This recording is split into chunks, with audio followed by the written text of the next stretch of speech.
সব কিছু মিলিয়ে সেই প্রতিক্রিয়া জানাতেই এই জুলাই ঐক্য যে জুলাই গণ অভ্যুত্থান হয়েছিল বাংলাদেশে, সেই জুলাই ঐক্যের মিছিল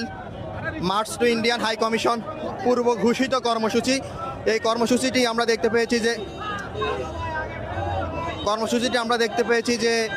রামপুরা ব্রিজ থেকে শুরু হয়েছে এবং দেখতে পাচ্ছি যে ব্যান ইন্ডিয়ান প্রক্সি মিডিয়া এবং দিল্লি না ঢাকা, ঢাকা ঢাকা, এভাবেই সার্বভৌমত্ব বাংলাদেশের যে স্লোগানগুলো, বাংলাদেশ পক্ষের যে সংগ্রামকামী ছাত্র জনতার যে স্লোগানগুলো, স্বৈর শাসকের বিরুদ্ধে মাঠে নেমেছিল যে স্লোগানগুলো, ঠিক সেই স্লোগানগুলো দিয়েই তারা কিন্তু সামনে এগোচ্ছে। এবং আমরা দেখতে পাচ্ছি যে জুলাই ঐক্যের নেতৃত্বে যারা রয়েছে প্রত্যেকেই জাতীয় পতাকা কপালে বেঁধে আছে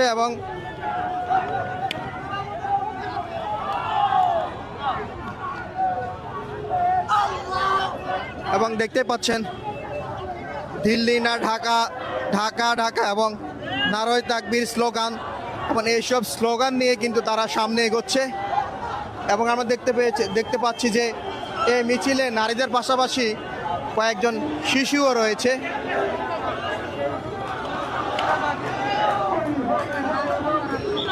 এই কর্মসূচির একটি মাত্র কারণ, যেটি হচ্ছে বাংলাদেশ ভারতের যে সম্পর্ক এবং বাংলাদেশের উপরে ভারতের যে হস্তক্ষেপ, সীমান্তে হত্যা এবং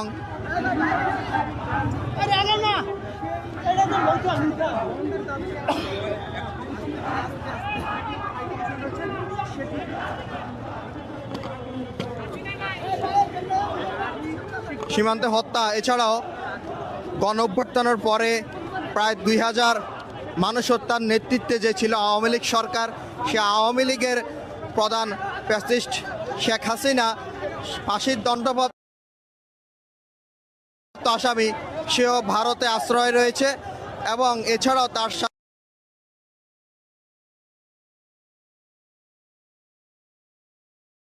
সাথে রাষ্ট্র পরিচালনা যারা ছিল,